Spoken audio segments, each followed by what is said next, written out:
from Berkeley linguistics professor George Lakoff. He makes the case that conservatives are winning the language wars and maps out a guide for liberals on how they can improve their message. Thank you all for coming tonight. The Commonwealth Club is an extraordinary institution, and all the more important because we now have a crisis in public discourse in this country. This crisis kind of began, I would date it, to 1971, when Lewis Powell, just before he went on the Supreme Court, nominated by Richard Nixon, wrote a memo to the U.S. Chamber of Commerce. And in that memo, he, at the height of the Vietnam War, said to the Chamber of Commerce, "We conservative businessmen have a problem. The best and brightest of our students do not want to become conservative businessmen. This is terrible. We have to do something about it. Here's a plan. We have to put our money together and endow professorships teaching our beliefs at major universities. We have to start institutes at major universities and support those that are there, like the Hoover Institution at Stanford, for example, or the Olin Institute at Harvard. But we can't depend on universities. We have to start our own research institutions, hence the Heritage Foundation and so on. In addition, he said, what we need to do is fund these very well so that our scholars will have the best research facilities, well-paid researchers and research assistants, and in order to publish, they're going to have magazines, journals, and publishing companies that will publish their books and get them out there. And we will also have to get media control, because we're going to have to get these ideas out there in the media and spend money on communications. All right, that was the plan. He then went on to Supreme Court, and the plan was taken up by William Simon, Nixon's Secretary of the Treasury, father of the current William Simon. And this plan has been carried out extraordinarily. Since then, between 40 and 80 major think tanks have been built over the years on the right. They have spent about $3.5 billion. Their current spending is about $400 million a year.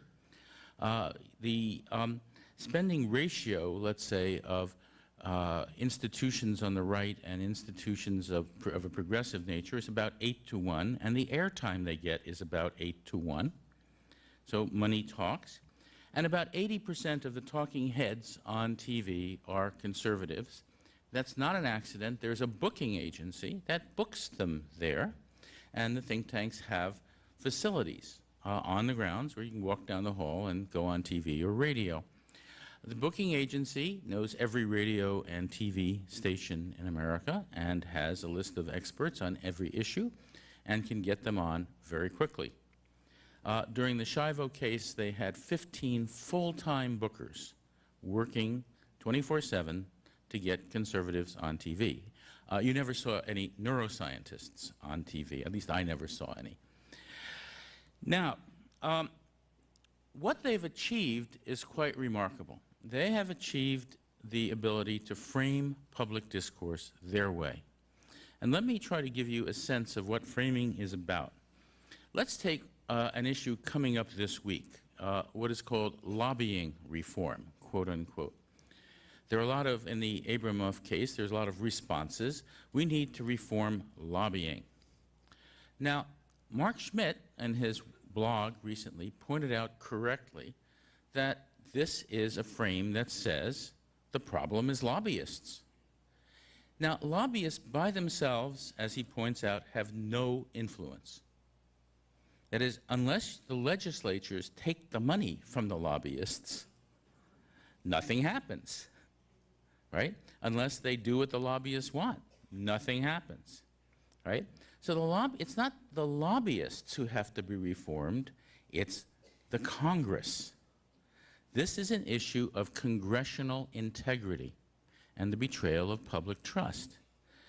That is not discussed right now. If you go on the airwaves, you will hear, as this develops, lots about lobbying reform and nothing about congressional integrity, yet that should be the issue discussed.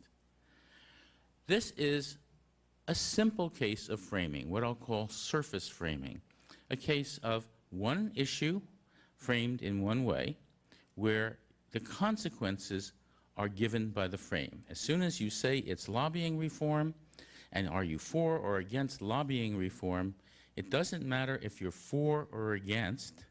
I mean, who would be against lobbying reform anyway? You know, it's the lobbyists who are the problem. And that is what framing is about. Framing defines the problem. Framing limits what you can talk about.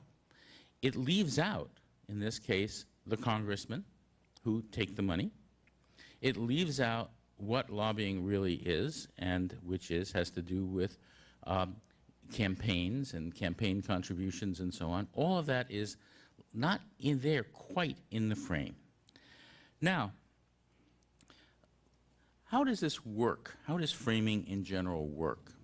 How is it possible for public discourse to be framed, particularly by people from one political point of view? It has to do with the way the brains work. A frame is a conceptual structure, and they're common. They're not just about politics. The notion of a bottle has a frame. It's a container. You can usually pick it up in your hand. It usually contains liquid and a way to pour things in and pour things out and drink out of it and so on. There's a simple frame for an understanding of a bottle. Every word comes with a conceptual frame. If you've learned the word, then you know the frame. And to know the frame means that it is physically in your brain. You think with your brain. How else? Well, if you know something about neuroscience and neural computation, and that's my job, I'm a cognitive scientist, that's part of what I do, there are structures in the brain that characterize what these frames are, and they get there through repetition. By continual activation, the synapses become stronger and stronger until they become permanent parts of your brain. This is what has happened over the past 35 years. And it's very important that we understand this. It's not something that we will necessarily. And a lot of the right-wing frames that have come about have become part of public, not only public discourse, but part of most people's brains, physically. Let's take a common example from this week. Take the notion of strict constructionism, which is going on in the Alito trial right now. There you have the idea of, which is very interesting metaphors, following the law, as if the law was a path and you just go along it. You have nothing to do with it, you just go where the law tells you. Or Alito says he does what the law requires, as if the law were an agent and he was not. The law was requiring it, not me. He gives a narrow interpretation. He does what the Constitution says. Now, and it's almost as if the judge were a machine. He applies the law. The law is there. He applies it. He does what the law says, just mechanically.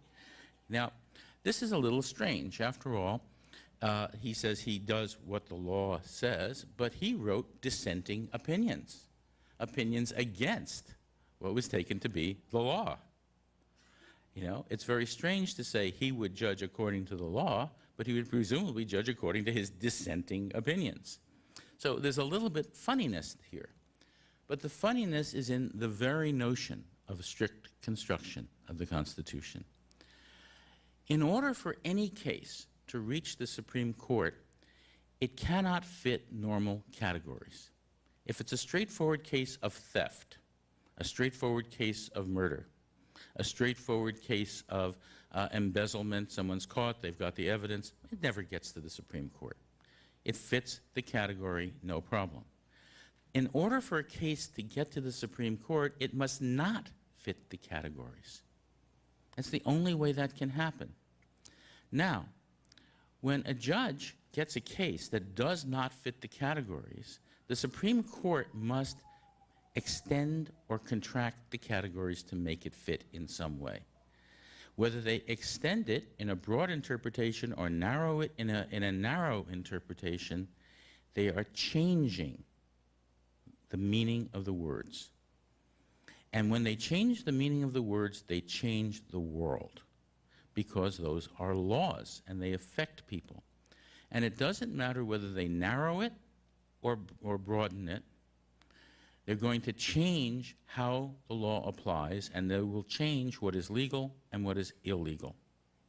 There is no way that any Supreme Court of any kind can avoid doing that. There is no such thing as the strict construction of the Constitution. It is cognitively impossible. Ask any cognitive scientist. Now, this is not out there in the public, it is not discussed, and it needs to be. It definitely needs to be. Now, let's take another issue. Alito this week said he would not follow any agenda. Notice what you have is an agenda frame. An agenda is a conscious list of goals that you're trying to achieve. It's consciously listed. But agendas are not what's at issue here. What's at issue is worldview. The question is, how does this judge or any judge understand the world? How is the world viewed by a given person? And worldview is a rather remarkable thing. A worldview is something that, again, is part of your brain, and it's usually unconscious. You usually don't know you have one. You think you're just using common sense. But what cognitive scientists have realized is that there is no such thing as universal common sense. It doesn't exist. Everybody has frames, and everybody has a worldview, and they have different frames. And it's the worldview, which is in your brain, and what's in your brain defines common sense. Let me tell you how I got onto this in the case of politics. Back in 1994, I, out of public duty, read the Contract with America. I think it's very important to read what people are writing who disagree with you, which is why this forum is so important. And what I found was something that really befuddled me. I had written a book on categorization, and I found that I didn't understand the category conservative. Why? Well, here was a list of positions. Here are people who are against abortion and for the flat tax. What does abortion have to do with the flat tax? They're for the flat tax and against environmental regulation. What does one thing have to do with another? They're against environmental regulation and for owning guns. What is that? What do they have to do with each other? And they're for tort reform. What does that have to do with owning guns? I didn't get it. So I asked myself, look, I have the opposite views on all of these things. What do my views have to do with each other? And I got very embarrassed because I could not answer this question, and this is my field. Right? I'm an academic. I'm supposed to know about categories and so on. And this was embarrassing. And I'm interested in politics. I have strong views. I couldn't explain my own views. So, however, I realized that this was a problem in my discipline. It's a cognitive science problem. I study conceptual systems. What conceptual system governs conservatives, and what conceptual systems governs progressives? I started doing research on it. And the answer came from an interesting place, from the conservative think tanks. They knew the answer. The answer was family values. It turns out that we all have a metaphor that the nation is a family. We speak of our founding fathers. Nobody says, fathers? Why fathers? Right? That's natural. You speak of your founding fathers. We send our sons and daughters to war. There are daughters of the American Revolution. We have a nation as family metaphor, and we're not the only country that does. There's Mother Russia, Mother India, the fatherland. It is normal to understand large social groups in terms of the most common social group, the family. So as a metaphor theorist, what I did was I sat down and said, okay, what does this metaphor look like? And I sat down, worked it out in detail, That's my job. We can write these down in informal terms. And when I did, what emerged, I asked myself the question, well, if you have two different notions of the nation, maybe there are two different notions of the family. So I worked backwards.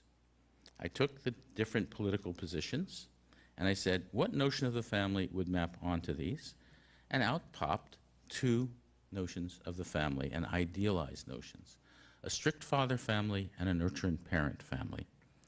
And then later on, I found out, in fact, that the strict father family was just what James Dobson was teaching as child rearing. James Dobson, for those of you who aren't aware of it, is the head of Focus on the Family. He is the most popular columnist in America. His column is in more newspapers than anyone. He's on 3,000 radio stations. And so many people write away for his books and pamphlets that he needs his own zip code. His classic book is Dare to Discipline. Now, here's how it works. There is an idealized model of the family, and I want to say these are idealized. It's not the case that every family works exactly this way. This is an idealized model. And it goes like this. You need a strict father because there's evil out there in the world, and he's got to protect you from evil. He's got to be strong enough to do that. You need a strict father because there's competition in the world, and there will always be winners and losers. And in order to support the family, he's got to be a winner, not a loser. You need a strict father because kids are born bad. They just want to do what feels good, not what's right. You need a strict father who knows right and wrong, who's a moral authority, who can teach kids right from wrong. And there's only one way to do that, as Dobson points out: punishment when they do wrong. Punishment painful enough so that they will have an incentive to do right and not wrong, and develop internal discipline on the basis of physical discipline. So that if they develop the internal discipline, they will become moral beings, and the assumption is that's the only way to create moral beings. By the way, he's a liberal on this, and more than other folks in the Christian coalition. He believes that it is there's no reason whatever to ever hit a child below the age of 15 months. Now, if you develop the right discipline to be a moral being, there's another part of the logic, because that gives you the discipline to seek your self-interest and become prosperous. So prosperity and morality are both tied to internal discipline. And there's a logic here. If you are not prosperous, you don't have the discipline to be prosperous, which means you don't have the discipline to be moral, and so you deserve your poverty. Okay? Think about what this says about social programs. It says social programs are immoral. Why? They're immoral because they give people things they haven't earned. If you give someone something they haven't earned, that takes away the incentive to be disciplined, and therefore the incentive to earn a living and to be moral. And therefore, all social programs are immoral and should be abolished. And that is part of conservative social thought. It's a very important part, and there's a very important piece of this. That is, you're supposed to follow your self-interest. And Dobson is clear about this. This is connected to free market capitalism. What Adam Smith said was that if everybody seeks their own profit, the profit of all will be maximized as a law of nature by the invisible hand. And this is applied to self-interest here. If everyone seeks their self-interest, the self-interest of all will be maximized by the invisible hand. It's a law of nature. And therefore, it's good, because when you seek your self-interest, you're helping everybody else. You're maximizing everybody else's self-interest. And who's hurting people? The people who get in the way of the good people seeking their self-interest. The people who are not seeking their own self-interest, but are trying to help others. They're called do-gooders. Right? You know any do-gooders? They're getting in the way of people seeking their self-interest. Now, the logic applied to politics and economics is very clear. What is it that allows, what mechanism allows this? The free market. What interferes with it? One, government regulation. Two, taxes, which would take away the incentive to make more money. If you're going to pay a high tax rate, well, that takes away incentives, so that interferes. And three, the civil justice system, the ability to sue and to have civil suits against, say, corporations that do harm to the public. Okay, these are three mechanisms to be gotten rid of, and that is central to conservative policy. Another part of the strict father model is that when a child learns this discipline, they grow up, they become adults, then they are free. They can go on to be on their own. The strict father can no longer meddle in their lives. They can maybe protect them or help them in some way, but they can't meddle, can't tell them what to do, because you become your own strict fathers or your own strict mothers. Okay? So this is important, a very important part of the whole idea of strict father morality. And it works like that, and it comes with certain other ideas. One is the notion of a moral authority. A moral authority is the father who knows right from wrong, who has the power to punish and the power to tell you what to do. And that's good because he's moral. Morality and power should go together. And there's a hierarchy of that. The way to tell who's most moral is to look at traditional forms of power. So you have God above man, man above nature. Man above nature, very important. Adults above children, Western culture above non-Western culture, America above other nations. And that's part of general conservative thought. And then you get a bigoted extension. That is an extension to men above women, whites above non-whites, Christians above non-Christians, straights above gays. And that is what I'll call the moral order. And it's a very important part of conservative thought. At least the first part of it is general conservative thought, and then you get the not-so-nice extensions of it. Now, the other model is what I'll call a nurture and parent model. And it says that your job is to nurture your children and to raise your children to be nurturers of others. And nurturance is two things. Empathy. You have to know what your children need. You have to feel what they feel. And responsibility. You have to take care of yourself. You can't take care of anybody else if you're not taking care of yourself. And you have to be responsible for the people you're responsible for. You have to be responsible to raise children. And you teach your children to empathize, care about other people, to be responsible for themselves, and to have social responsibility, responsibility for others. That's the heart of a nurture and parent family, and it has consequences. And those consequences define what progressive morality is. The central ideas are empathy and responsibility, and then protection. You care about your child, you want to protect your child, and so we have in progressive thought notions like environmental protection, worker protection, consumer protection, safety nets. And then other ideas like fulfillment in life. If you're going to be fulfilled in life, then you need to be free. So freedom is a value. If you're going to be free, you need opportunity.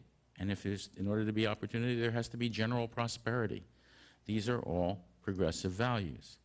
You live in a community. What kind? You don't want a strict father community where somebody tells you what to do or else. You want a community where you have leaders who care about people and people who care about each other and are responsible to each other and serve the community. Right? That's the kind of community you want to live in. Those are the progressive values, and that's it. They come directly out of a nurture and parent family. So what you have are two very important models, and what's interesting is we all have both of them. If you live in this society, you know of both models. You may not actively live both of them. So you might be nurturant in everything you do, but if you can walk into an Arnold Schwarzenegger movie and understand it, you have a strict father model. And it's And the same thing goes for conservatives, who might be conservative in everything they do. If they can turn on the TV and watch a sitcom of the appropriate sort, or watch Oprah and understand it, not agree with it, but understand it, they at least have a passive model used for understanding. What's interesting is what I call biconceptuals, people who have both models in different parts of their life. Ronald Reagan realized that what would have come to be called the Reagan Democrats were blue-collar workers who were strict fathers at home, but nurturant in their union politics. And what he did was use metaphors for the home, from the home, to talk about politics. This is very important that he understood that, and Republicans since then have understood that.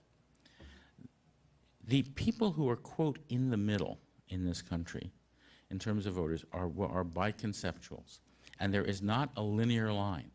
They can be people who are nurturant about the environment and conservative about everything else, or nurturant on social issues, but conservative on financial issues, or the reverse. There are lots of combinations, and you see them all around you, but that's what they're combinations of. And it's important to understand that. Now, these define your worldview. They are part of the way that you think. And as Joe was saying earlier, things that appear to be logically contradictory are not contradictory within one of those frames. So, how can you be pro-life and for the death penalty? Very, very clear. In a strict father worldview, punishment is required. It's moral. You must punish accordingly. Someone kills somebody, you have to punish them. That's it. Pro-life is very interesting because they're not really pro-life. And that's a very important thing to understand. Conservatives are not worried, let's say, about infant mortality. They're not worried about infant health care or starvation or anything like that. They're only concerned about issues of abortion. Well, why? Well, there are a couple of interesting reasons about that. Think of the strict father family. Who would have to get an abortion? Either a daughter or a wife. Who should be in control of that? The father, right? And in fact, we have, Alito saying that there should be husbands agreeing to abortion and so on. That this, and there's parental notification, which was on the ballot in California. That is, these are very clear cases where the issue is not just abortion per se. Abortion is symbolic of strict father morality, which is the basis of all conservative thought. What about what they would call gay marriage, what I would call freedom to marry? The issue that they call gay marriage, why do they call it gay marriage? Because it evokes the image of gay sex. Okay? That's why they call it that. That's why they name it that issue. Anytime you use that word, you're going to be helping them. This is not, it's important to talk about freedom to marry because this is a freedom issue. But when they talk about, quote unquote, gay marriage, what are they doing? They are appealing to people who have a strict father morality because this contradicts it. In a strict father model of the family, the parents can't be gay. There has to be a father and there has to be a mommy who supports him, who isn't able to protect, who isn't able to support, who isn't strict enough to teach the kids right from wrong, right? So it is a gendered model, and that's very, very important to understand. Now, framing is about ideas, and ideas like that. And by the way, in the case of the Alito trial, the issue is worldview, not agenda. He is going to come to every decision from a conservative worldview. Unconscious. He might even not know he has it. But he says, I will be open. He can't be open because he's going to be using his physical brain. And his physical brain is structured along these lines. That is the issue here, not a particular political agenda or conscious list, but the way that people think unconsciously, deeply. It's the deep issues that matter. I want to say a couple of things. One, about Katrina. The Democrats who said that this was a matter of failure of the Bush administration didn't really get it right. It was a failure of the Bush administration, but that wasn't the issue. And of course, that led to the idea that the conservatives said, well, this is just a failure of government. It shows government doesn't work. It really shows conservative government doesn't work. What it shows is really that it was a failure of political philosophy. The tragedy of Katrina could have been avoided. Why did the levees break? They weren't fixed. Why weren't they fixed? The money was taken away. What did the money go to? The war in Iraq and the tax cuts. One. What about hurricane warnings and preparedness? People who study global warming pointed out that the temperature of the Gulf had risen considerably, enough to produce many level 4 and 5, class 4 and 5 hurricanes, and that they would be hitting around New Orleans. Because the administration doesn't want to admit the existence of global warming, they're going to not look at the consequences of it. Third, FEMA was taken out of the cabinet by Bush, and he appointed to the head of FEMA first Joseph Albaugh, who was one of his campaign officials, and Albaugh went before the Appropriations Committee and asked to have his budget cut. If you ever heard, I've never heard this before, right? But and what he said was that FEMA was an entitlement that should be gotten rid of. That FEMA should be the last resort, not the first resort. That it was the community's responsibility, individual responsibility, right? And that FEMA should come in later.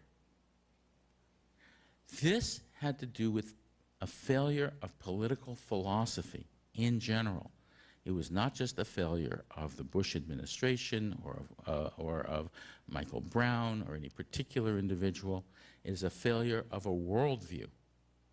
That was never said, and it's crucial that it be said. I want to talk a little bit about freedom.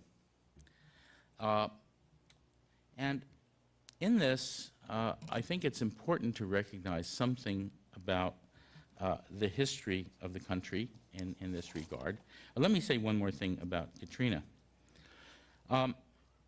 Katrina had to do with the deep frames behind the administration's positions. And those deep frames include the idea that the government doesn't work, that it's private industry and the free market, unconstrained, unrestricted, that is good. You should privatize as much as possible. And that it's individual initiative that made the country great, not public initiative. That it's individual responsibility that matters, hence it's the localities that should bear the burden here, not others.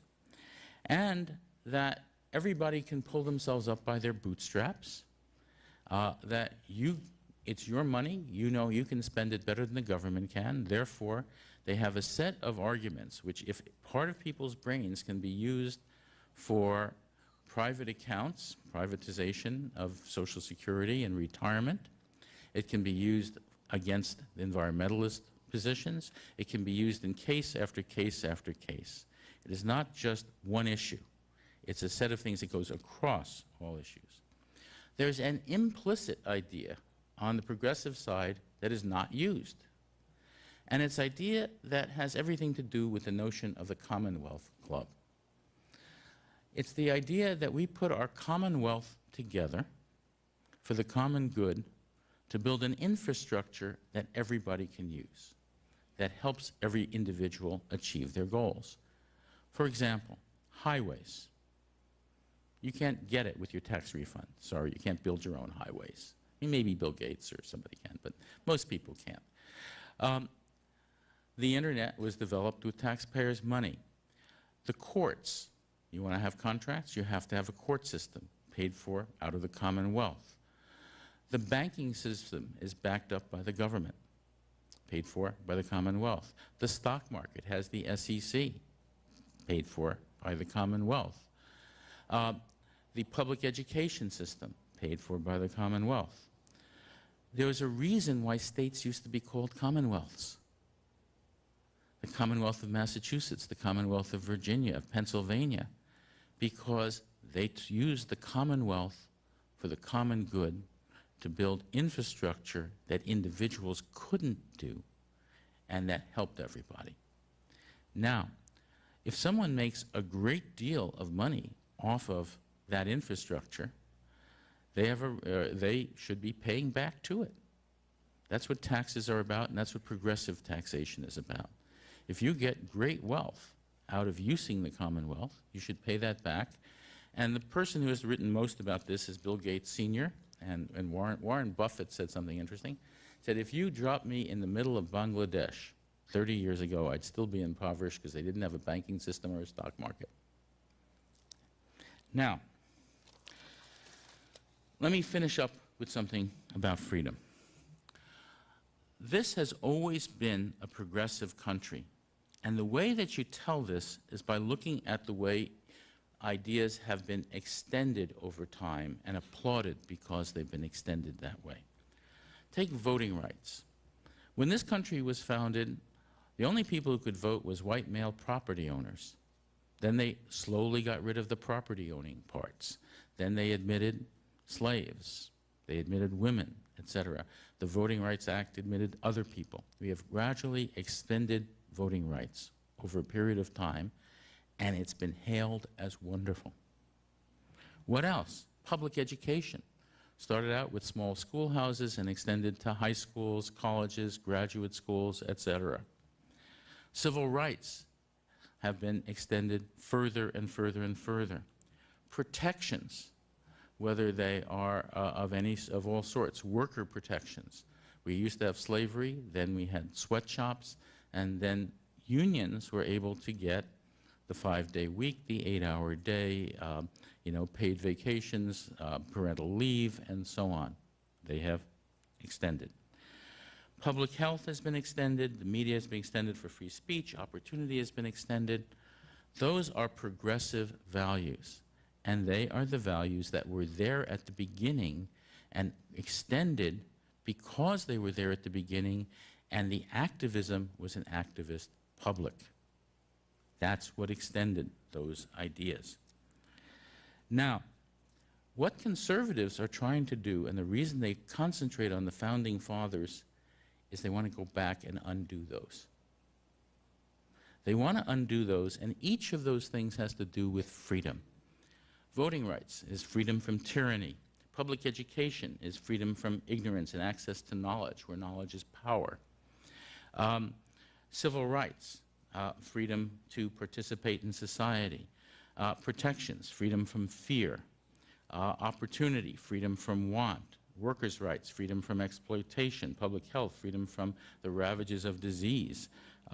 Media extension, freedom of speech. These are freedoms, and they have been extended over time, and that is what we stand to lose right now. Thank you.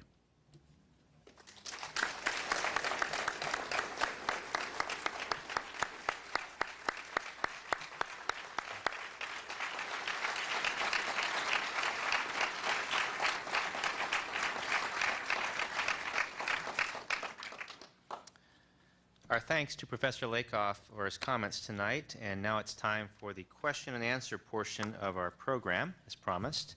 And let me sort of give this disclaimer ahead of time. I'm recognizing the same handwriting on several of these cards, so I'm sure that some of you wrote more than one question, which is great. I think it's wonderful. I'm going to apologize in advance. We have a full house tonight. We have a time limit that I have to stick to rigidly because we're also on the air on radio right now, and we have to try and stay with that. So I can't probably do everybody's questions, but I have made an effort to group some of these where there are areas of similarity, and if the questions were similar, I'm trying to do that as much as possible. But if we don't get to your question tonight, I apologize for that and do the best that I can with this. So, Professor Lakoff, I think I'll actually start with some questions from the biggest pile that it seemed to get, which had to do with the Democrats. Yes? Since that was, I think, a topic of the last book about the Don't Think of an Elephant. And here are a couple of questions. Well, we'll start with this one. A member of the audience wrote, although Howard Dean wrote the foreword to this book, I think, on the leadership of the Democratic Party, it has persistently failed to offer or articulate a compelling alternate vision to the country. What's it going to take for the Democrats? For example, discontinuing the media fund after the 2002 election. What will it take for Democrats to articulate a vision differently? Notice the framing of the question. It assumes that it's up to the Democrats and not up to you. What it will take is the grassroots, public, progressives, out there in front. And it will take institutions, like just as they have their think tanks, we have institutions that we're developing, Rockridge being one of them, which is not about the Democrats, but it's about progressives, moderate Republicans, independents who have progressive thoughts. But the point is that the assumption is that it's up to the political leaders. If you look at what George Bush says, he doesn't say anything that hasn't been said 1,000 times before. That is, they have a system that gets the word out by other people first. They see what gets accepted, what works, and then Bush comes out and says what he has to say. It is wrong to assume that the political leaders are going to be able to come into a linguistic vacuum and a conceptual vacuum and just say some thought that you've never thought of before and that people won't quite understand. It's got to be said over and over. And that means that we need an informed, progressive public and saying these things. One of the reasons that we are working at Rockridge, at a progressive think tank, is to get this out. We're going to be putting out a progressive handbook and an online manual to help think through these issues and to help provide language and to help organize such groups. But it's important to say that it is not just up to the party. Now, the party has constraints, and there are problems there. First constraint. The people who are your people in Congress and in the Senate, who I think I've now met many of them, and I like them. I think they're better than their votes in many cases. That is, and there are cases where they vote out of expediency and compromise and so on. And I think they're afraid. They're afraid because there isn't a voice out there behind them. That when they say something, there's no echo chamber saying yes. They need that, and they need a voice out there. They don't want to be hung out alone, and they shouldn't be. Okay? In addition, they are under pressure. Newt Gingrich did something very smart. He had a bill that cut congressional staffs as saving the public's money, right? Well, what that meant was he was really cutting the Democratic staffs because the Republicans had 40 think tanks at the time for their staffs and lobbyists helping them to write legislation, right? So here, what you have, and then they change the rules. So when they present legislation, they can do it, you know, they don't have to show the Democrats anything. They just put it out in the morning, and there's no staff there to go through it. Every day, the Democrats are fighting a defensive battle, and which is terrible. Now, the other thing is that they have a war room, but it's always on the defensive. It is not a war room that says, we're going to say positive things over the next 3 months at this, and this stages. It's on the defense. They don't have, because they're going from election to election and issue to issue, they don't have that sort of thing. Because they depend on pollsters, pollsters go issue by issue. And therefore, what happens is they think issue by issue. They don't think over the full range of issues and over their deep values. Then there's another problem. When they come up with, they say, we want to come up with a democratic agenda, a democratic vision, they have to have something that everyone will agree with. Instead of people sort of going up a level and looking at the general values, what happens is everybody comes in and says, well, I don't believe that, you got to change it this way, and what you get is something written by committee. And that sounds blah.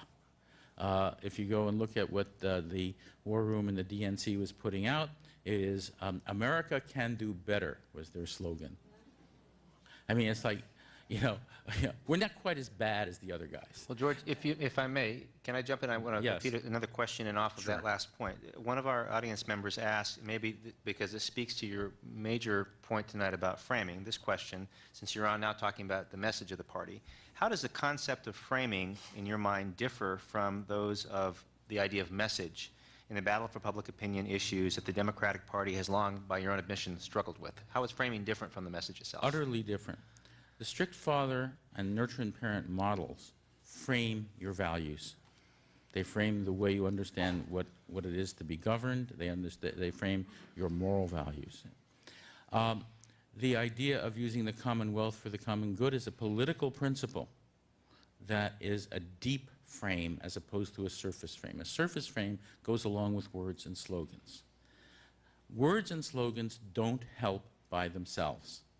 They have to be hung upon the deep frames and the deep values. What you have to change are those, and those are the things you have to get out there.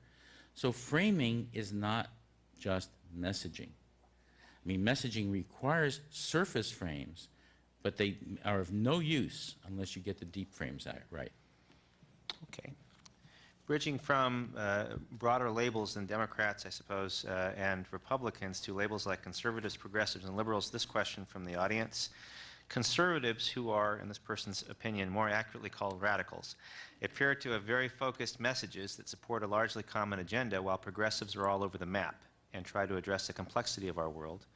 How can progressives, I guess this will speak to your point about framing, touch the hearts and minds of the broader public without an exponentially greater degree of focus and passion? They need that exponentially greater degree of focus, and the way to do it is by focusing on the moral values, on empathy, responsibility, and what follows from that: protection, opportunity, community, and all those values. That is what is crucial. Focus on the moral values. Now, if you ask what kinds of progressives are there are 6 modes of progressive thought. 1, socioeconomic progressives who think that everything is a matter of money and class, and a lot of things are. By the way, they're all correct. All modes of thought are correct. It's just that they're special cases. There are identity politics progressives who say our oppressed group should get its chance now. And they're right, you should. In addition, there are green progressives who say this is a matter of sustainability and sacredness of the earth. They're right too. The civil libertarian progressives who say we have to protect our civil liberties. They're right. The spiritual progressives who view God not as a strict father but as a nurturing parent who's out there giving unconditional love and offering grace to people, that and where spiritual practice is community service, they're right too. And the anti-authoritarian progressives who say we have to fight against illegitimate uses of authority throughout our society. They're all right, and they're all special cases of nurturant morality. That's what they don't see. Each of them thinks they are the true progressives and that the other guys are wrong. That's a disaster, and we have to learn to overcome it. Okay, staying with that for a moment, and now not thinking in terms of how liberals or progressives might communicate with the general public, but rather how they might talk to people who share opposite points of view. Apropos of your point about that, this question. This is probably a fairly liberal audience tonight. What's the best way for you and us to effectively communicate with others who are more conservative? For example, Professor Lakoff, what would you sound like tonight if you were giving your speech in front of James Dobson? I'd give the same speech, and I'd tell him exactly what I thought. But I wouldn't try to convince him of anything, because I don't think he's convincible. However, the people who are convincible are those who are what I'll call the biconceptuals, who have strict father views in some parts of their lives and nurturing views in others. And this is a very, very deep point. The way that people identify themselves has to do with certain views that they have. And many people who are conservative on a lot of issues actually identify themselves in a deep way with progressive positions. For example, throughout the Midwest, I lived in the Midwest for some years, one of the things that struck me is that conservatives in the Midwest tend to like progressive communities. They want nurturing communities. They don't want leaders who tell them what to do or else. They want leaders who care about them, who are responsible.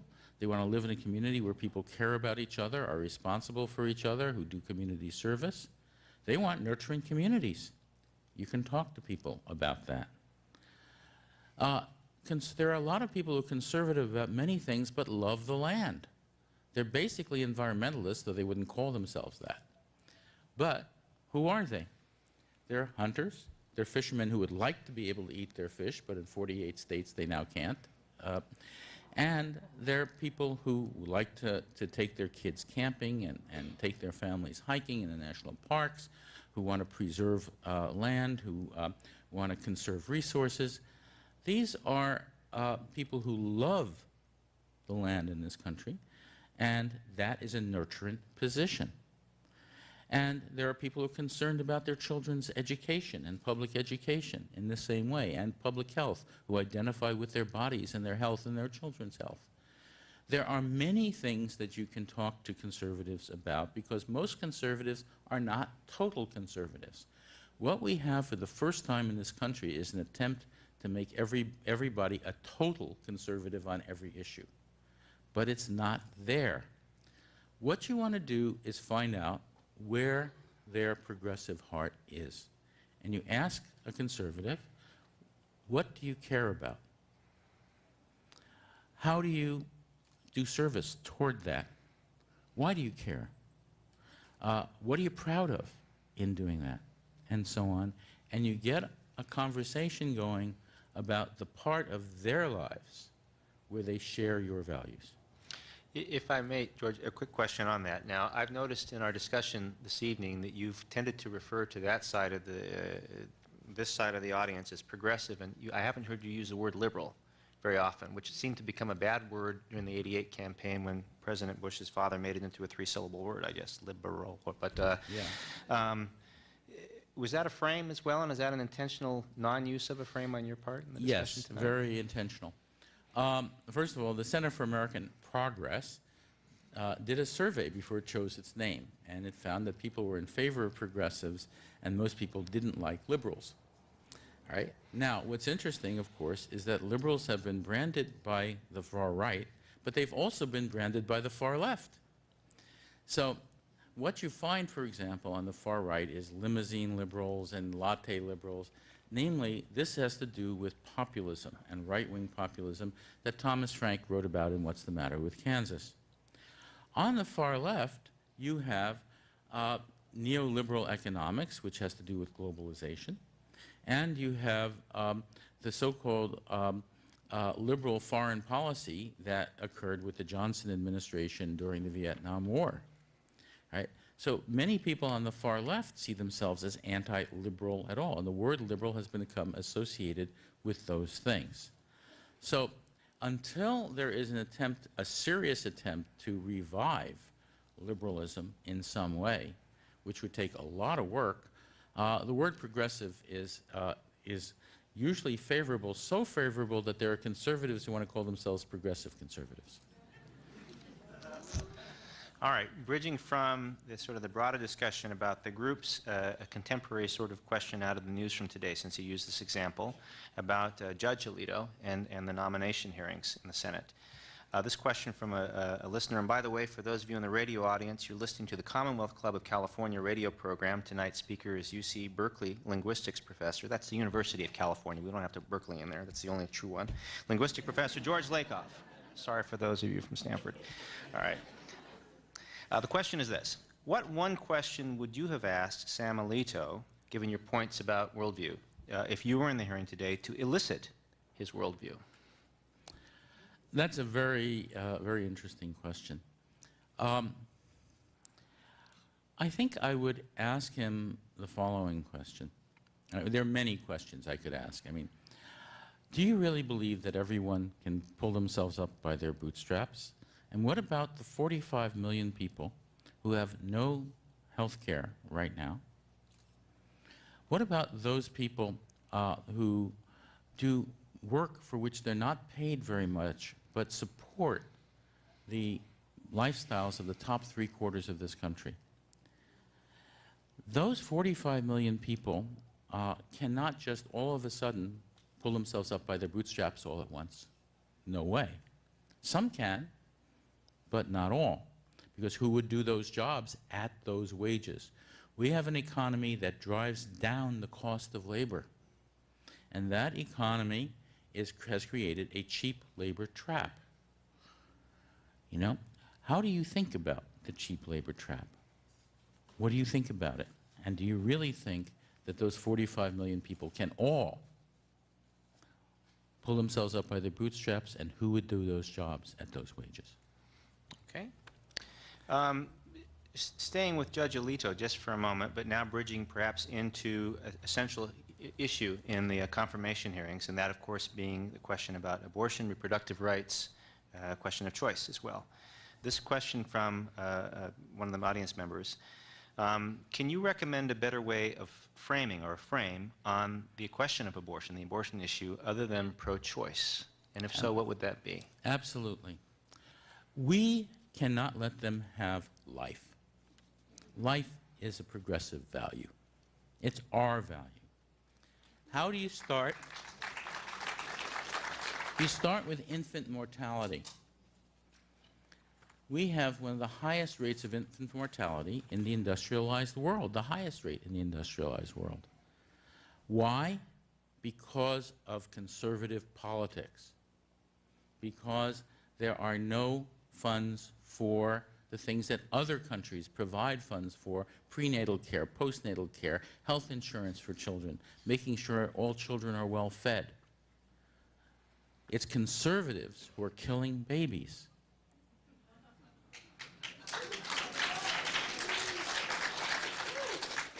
One. Two, you should think about the number 25,000, because that is the number of women who get pregnant from rape each year.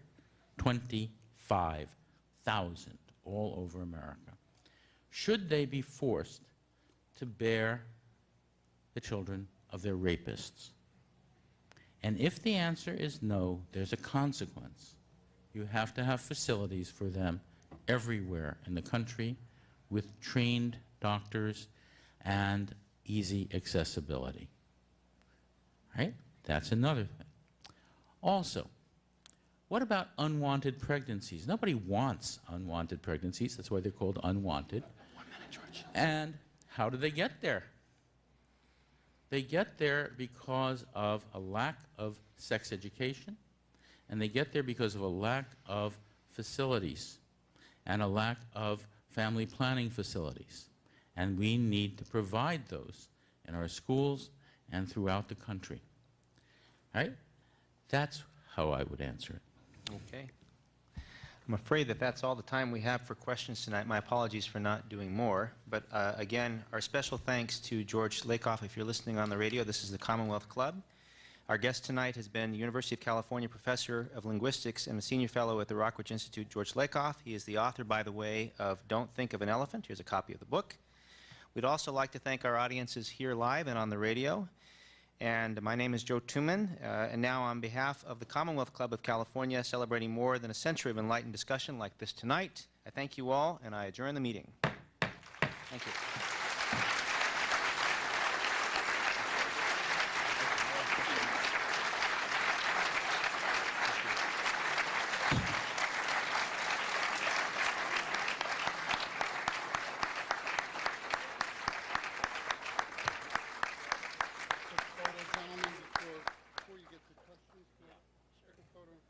Thank you all for coming. We'll be doing a book signing, and we'll have Dr. Lakoff sitting right here. If you want your book signed, please line up through that aisle, that way. George Lakoff is a linguistics professor at the University of California, Berkeley.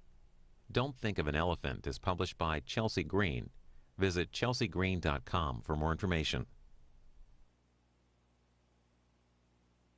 And this plan has been carried out extraordinarily. Since then, between 40 and 80 major think tanks have been built over the years on the right. They have spent about $3.5 billion. Their current spending is about $400 million a year.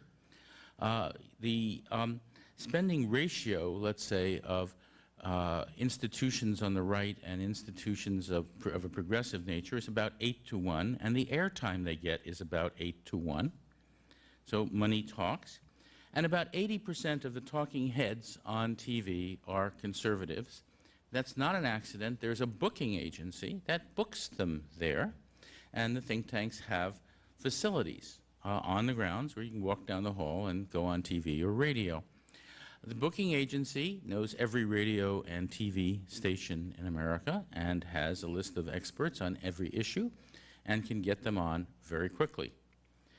During the Shivo case, they had 15 full-time bookers working 24/7 to get conservatives on TV. You never saw any neuroscientists on TV. At least I never saw any. Now, what they've achieved is quite remarkable. They have achieved the ability to frame public discourse their way. And let me try to give you a sense of what framing is about.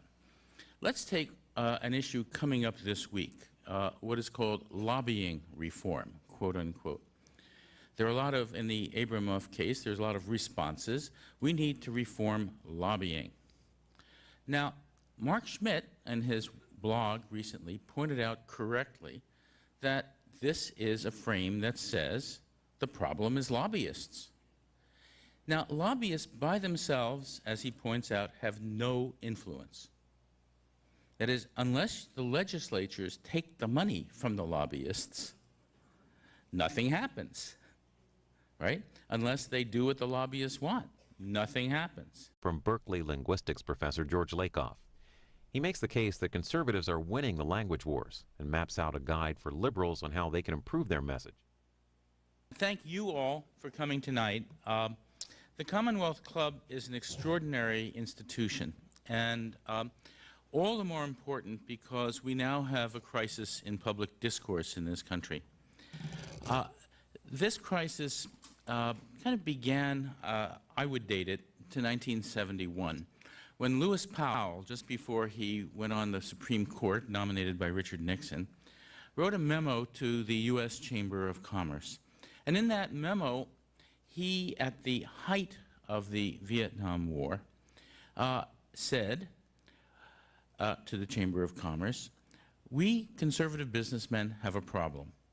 The best and brightest of our students do not want to become conservative businessmen. This is terrible. We have to do something about it. Here's a plan. We have to put our money together and endow professorships teaching our beliefs at major universities. We have to start institutes at major universities and support those that are there, like the Hoover Institution at Stanford, for example, or the Olin Institute at Harvard. But we can't depend on universities. We have to start our own research institutions, hence the Heritage Foundation, and so on. In addition, he said, what we need to do is fund these very well so that our scholars will have the best research facilities, well-paid researchers and research assistants, and in order to publish, they're going to have magazines, journals, and publishing companies that will publish their books and get them out there. And we will also have to get media control, because we're going to have to get these ideas out there in the media and spend money on communications. All right, that was the plan. He then went on to Supreme Court, and the plan was taken up by William Simon, Nixon's Secretary of the Treasury, father of the current William Simon. All right? So it's not the lobbyists who have to be reformed, it's the Congress. This is an issue of congressional integrity and the betrayal of public trust. That is not discussed right now. If you go on the airwaves, you will hear, as this develops, lots about lobbying reform and nothing about congressional integrity, yet that should be the the issue discussed. This is a simple case of framing, what I'll call surface framing, a case of one issue framed in one way where the consequences are given by the frame. As soon as you say it's lobbying reform, and are you for or against lobbying reform, it doesn't matter if you're for or against. I mean, who would be against lobbying reform anyway? You know, it's the lobbyists who are the problem. And that is what framing is about. Framing defines the problem. Framing limits what you can talk about. It leaves out, in this case, the congressmen who take the money. It leaves out what lobbying really is, and which has to do with campaigns and campaign contributions and so on. All of that is not in there quite in the frame. Now, how does this work? How does framing in general work? How is it possible for public discourse to be framed, particularly by people from one political point of view? It has to do with the way the brains work. A frame is a conceptual structure, and they're common. They're not just about politics. The notion of a bottle has a frame. It's a container. You can usually pick it up in your hand. It usually contains liquid and a way to pour things in and pour things out and drink out of it and so on. There's a simple frame for an understanding of a bottle. Every word comes with a conceptual frame. Funniness here. But the funniness is in the very notion of a strict construction of the Constitution. In order for any case to reach the Supreme Court, it cannot fit normal categories. If it's a straightforward case of theft, a straightforward case of murder, a straightforward case of embezzlement, someone's caught, they've got the evidence, it never gets to the Supreme Court. It fits the category, no problem. In order for a case to get to the Supreme Court, it must not fit the categories. That's the only way that can happen. Now, when a judge gets a case that does not fit the categories, the Supreme Court must extend or contract the categories to make it fit in some way. Whether they extend it in a broad interpretation or narrow it in a narrow interpretation, they are changing the meaning of the words. And when they change the meaning of the words, they change the world, because those are laws and they affect people. And it doesn't matter whether they narrow it or broaden it. They're going to change how the law applies, and they will change what is legal and what is illegal. There is no way that any Supreme Court of any kind can avoid doing that. There is no such thing as the strict construction of the Constitution. It is cognitively impossible. Ask any cognitive scientist. Now, this is not out there in the public. It is not discussed, and it needs to be. It definitely needs to be. Now, let's take another issue. Alito this week said he would not follow any agenda. Notice what you have is an agenda frame. An agenda is a conscious list of goals that you're trying to achieve. It's consciously listed. But agendas are not what's at issue here. What's at issue? If you've learned the word, then you know the frame. And to know the frame means that it is physically in your brain. You think with your brain. How else? Well, if you know something about neuroscience and neural computation, and that's my job, I'm a cognitive scientist, that's part of what I do, there are structures in the brain that characterize what these frames are, and they get there through repetition. By continual activation, the synapses become stronger and stronger until they become permanent parts of your brain. This is what has happened over the past 35 years. And it's very important that we understand this. It's not something that we will necessarily. And a lot of the right-wing frames that have come about have become part of public, not only public discourse, but part of most people's brains, physically. Let's take a common example from this week. Take the notion of strict constructionism, which is going on in the Alito trial right now. There you have the idea of, which is very interesting metaphors, following the law, as if the law was a path and you just go along it. You have nothing to do with it, you just go where the law tells you. Or Alito says he does what the law requires, as if the law were an agent and he was not. The law was requiring it, not me. He gives a narrow interpretation. He does what the Constitution says.